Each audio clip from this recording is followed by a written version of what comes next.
Hello नमस्कार, मी सुवर्णा स्वागत करते तुमचं पुन्हा एका नवीन ब्लॉगमध्ये. कशा आहात सर्व? मजेत ना? मजेत असायलाच हवं. तर आज आहे संक्रांती. पहिले तर सर्वांना संक्रांतीच्या खूप साऱ्या शुभेच्छा. तिळगुळ घ्या, गोड गोड बोला आणि गोड गोड कमेंट सुद्धा करत जावा. तर आजच्या दिवसात काय होतं ते तुमच्याशी शेअर करते. सस्टे घेऊन हाय कर शिव, से हाय. हाय.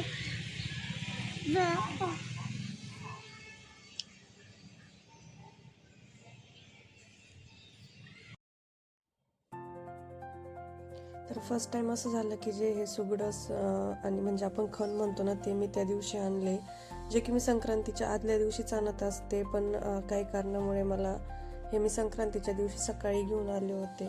तर नशीब चांगलं की ते आमच्याच बिल्डिंगमध्ये खाली ते सुगडं वगैरे देत होते ते लोक, म्हणजे विकत होते. नाहीतर मला मोशीमध्ये जायला लागलं असतं.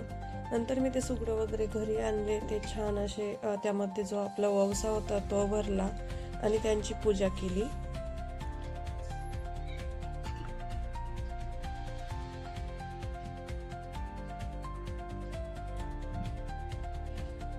त्यांना छान असं हळदी आणि कुंकू लावून मी पुजून घेतलं.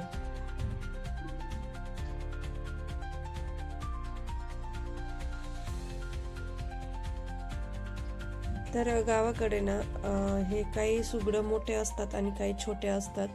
पण येथे पुण्यामध्ये ते जे मोठे असतात ना ते भेटत नाही, त्यामुळे छोटेच घ्यायला लागतात. तर मी एक माझा खण आणि एक तुळशीचा खण, म्हणजे असे मी 10 सुगडं घेतले होते.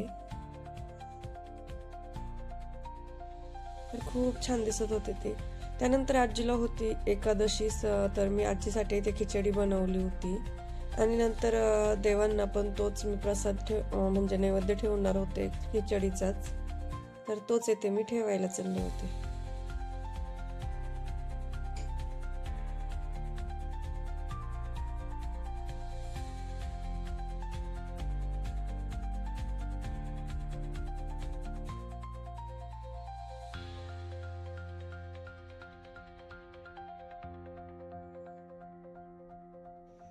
तर आता थोडा टाइम होता, तर म्हटलं आपण तिळगुळ बनवून घेऊया. सो मी ते येथे त्याचीच तयारी करत होते. तीळ घेतले होते आणि ते छान कलर चेंज होईपर्यंत आता ते मी असे भाजून घेणार होते.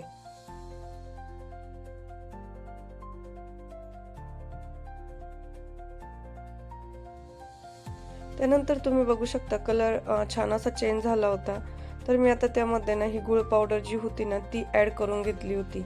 तर हे तिळगुळ बनवण्याला ना म्हणजे बनवायला काही सुद्धा कष्ट लागत नाही. 5 ते 10 मिनटं फक्त ते तीळ छान असे भाजून घ्यायचे. त्यानंतर गुळ आपण त्यामध्ये ॲड करू शकतो. आता मी गुळाची पावडर इथे ॲड केली होती. तुम्ही दुसरा गुळसुद्धा ॲड करू शकता.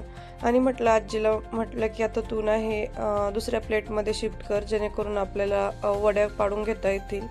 बट ते तेवढं चिकट झालं नव्हतं. आजी म्हणत होती की आपण गुळ पावडर ॲड केल्यामुळं ते बहुतेक चिकट झालं नसावं, त्यामुळे त्याच्या वड्या तर काही पडणार नव्हत्या. म्हटलं मग लाडू बांधून बघूया. बट त्याचे लाडू पण काही तसे बांधता येत नव्हते. तुम्ही बघू शकता मी इथे ट्राय करून बघितला होता.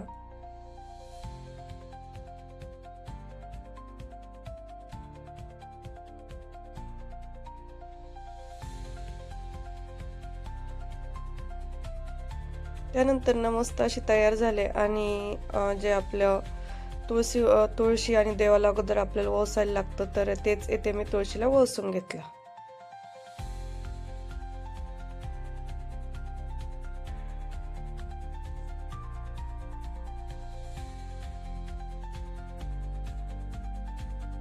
आता तुळशीला ओसून घेतलं तर म्हटलं लगेच देवांना सुद्धा ओसून घेऊया, म्हणून मी घरात येऊन देवांना सुद्धा ओसून घेतलं.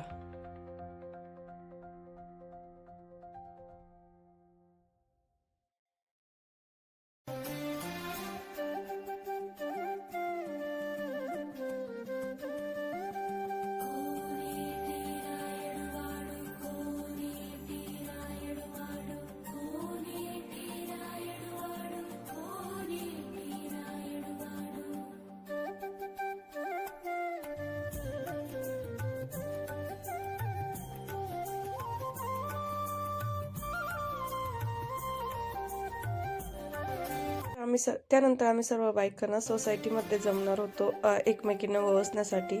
तर पहिले गेले गेले ना मी तर गणपती बाप्पा आणि जे आपले विठ्ठल रुक्मिणी होते ना त्यांना सुद्धा वसून घेतलं होतं. आता आज एकादशी असल्यामुळे ना विठ्ठल रुक्मिणींची मूर्ती होती येते. तर ही जी एकादश आहे ना संक्रांतीच्या दिवशी येणारी, तर मोस्टली ही 12 ते 20 वर्षांनी येते. तर ही तेव्हाच आलेली होती आणि हिचे खूप सारे असे महत्त्व सुद्धा होते.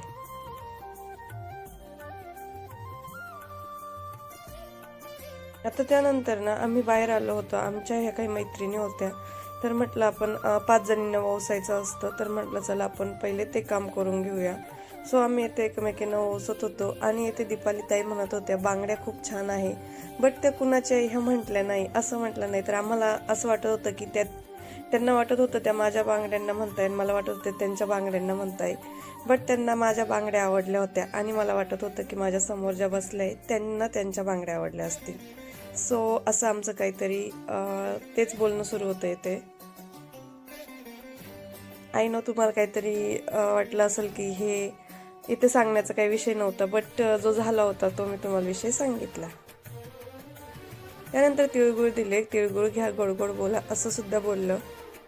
आणि इथे वौसा देताना ना सीतेचा वौसा, रामाचा वौसा, जन्मोजन्मी वौसा, आला नगरात घ्या पदरात असं म्हणायला इथे लागतं. तर मोस्टली गावाकडे असं काही गोष्टी बोलत नाही, बट येथे बोलतात. सो जे काही बोललं होतं आम्ही ते तुम्हाला मी ते सुद्धा सांगितलं. तुमच्याकडे काय बोलतात ना असं वौसा करताना ते मला कमेंट करून नक्की सांगा.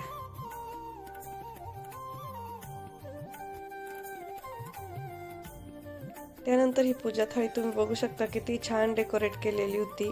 माझी नव्हती, माझ्या फ्रेंडची होती.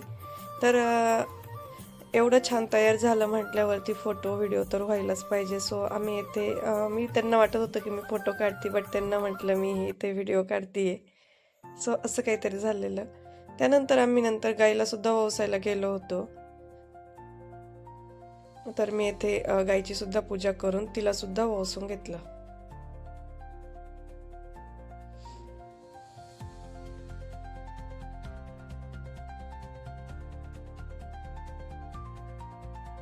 त्यानंतर सर्व झाल्यावरती मी परत आवरून खाली आले होते मेडिकलला आणि येथे चालू होतं शिवचं पतंग उडवण्याचं काम. येत तर काहीच नाही आहे, पण ट्राय तर करत होता. आणि जे पुढे ते दादा पतंग उडवत होते सो त्याला सुद्धा वाटत होतं आपण पण उडवावं. आणि आता लेकराच्या हौशीपुढे आपण काय करू शकतो. त्यानंतर आज मला उपवास होता, सो म्हटलं थोडेसे फ्रुट्स खाऊन घेऊया. तर मी तेच घेऊन गेले होते मेडिकलला. जेव्हा मी मेडिकलला गेले ना तेव्हा तिथलच्या शेजारच्या आजी छान अशा तयार होऊन आलेल्या होत्या आणि म्हटल्या की माझे फोटो काढ. तेव्हा मी एक त्यांची छान अशी एक छोटीशी क्लिप घेतली होती. तर बस आजच्या व्हिडिओमध्ये एवढंच. तुम्हाला ब्लॉग कसा वाटला, आवडला असेल तर do like, share and subscribe. चलो बाय.